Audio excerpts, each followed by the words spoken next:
Diving is like, going for a casual stroll around the park. I mean, it is as simple as that. As long as you pace yourself nicely, there is really no competition in diving. And, there are two guys who are diving along with each other, a couple of other people. The magic that is shared after the dive is that much better. I never started off. Okay, it was my wife who used to keep pitching, saying, listen, why don't you take a break? I was running my own companies at that point. I was an entrepreneur at that point. And when you're an entrepreneur, you're about 30, 35 years old, you have time for nothing else but work and that's what. So my wife was the first one who said that, listen, forget this guy's not doing anything, so I might as well go off, and she went off to Seychelles, and then she came back with photographs. She said, man, this is what you missed, that kind of stuff. And after that, after about 6 months after that, Discovery Channel used to keep putting up pictures and that kind of stuff of diving and whatever. And she would never stop. She would just keep talking about, I've seen this when I went diving, I saw that when I went diving, and you missed something and that kind of stuff. And that's finally what egged me on, saying that maybe it's worthwhile trying it out. You cannot imagine the kind of colors that you see. Even if you go on a night when you can't see a thing, when all that you can see is, that little bit of a torchlight that you have, which are shining down below and that kind of stuff. Phosphorescence is something that hooks you. That's on night diving. That's something which is there. Second, is how do you put it? This is like being on a magic carpet ride. You are actually weightless. You're suspended in mid-water. You take one breath. You can feel yourself going up because of the buoyancy of your lungs. You take a breath out and you can see yourself going down. You cannot experience that on land. Probably the closest that you'll come to is in outer space or something like that. That's probably the second thing that I can talk about. Third is the experience of interacting with sea creatures. We are used to animals, right? We see animals all over the place and that kind of stuff, but more often than not, you do not see wild animals that actually come really close to you. I've had sharks that come, a couple of feet away.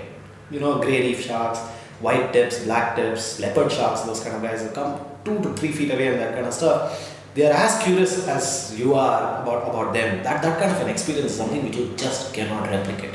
That's something that keeps you hooked all the time. It was recreational diving, which is essentially a stress buster, breakout, go and do whatever you want, that kind of stuff. But sometime around 2004, 2005 is when I had sold off my ventures and I was working with a whole bunch of startups, essentially as a consultant to startup companies at that point in time.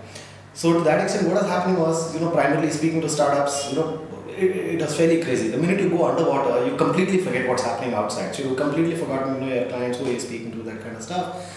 But the minute you come out, then those thoughts start coming back. So for a minute you'll be thinking about the fact that you saw a leopard shark really close by and maybe about a couple of feet away, that kind of stuff, and you're scared stiff, saying that listen, this leopard shark is going to kill you or something like that. And at the same time, you're now thinking, immediately after that, you're thinking about this one very large deal that we signed with a guy who we thought was a potential competitor. Plenty of thoughts like this used to come over there. Right. And that's where the thinking suddenly started happening.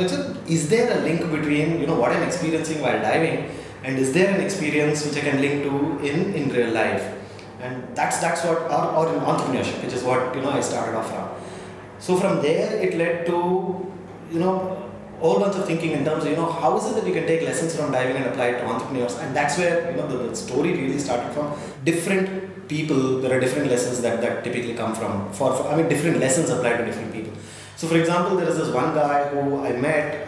He had hired a startup guy, a startup entrepreneur. He had hired somebody who probably had amazing credentials, B school grad, 7-8 years of experience, all that kind of stuff that he had over there. And within about 6 months of him hiring that particular guy, he hired that guy because he said, listen, this guy's a B school grad, he knows what he's talking about, that kind of stuff. Within 6 months, that company which was running really well actually tanked.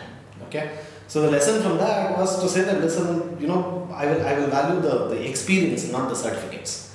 Which is something which is clearly there, which came out from diving, right? So for example, I was diving with a guy who was a dive master who'd done about 60 dives or something like that, and that moron led us into a cave in Thailand, and he couldn't find his way out from the cave. And the person who saved us was this lady. I had probably done maybe about 15-20 dives at that point in time. So there was this lady who was an open water diver who had probably dived maybe about 800 times.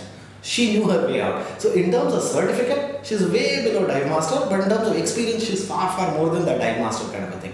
So that's one of the lessons that I really learned, which is applicable for this guy. Which is, I will respect this, the experience and not the certificates. That's one thing which is there. Every time you go diving, there's this phrase in the computer terminology, right, that says do a control alt del, which means basically wipe out and restart again. So diving does a control alt del on your brain.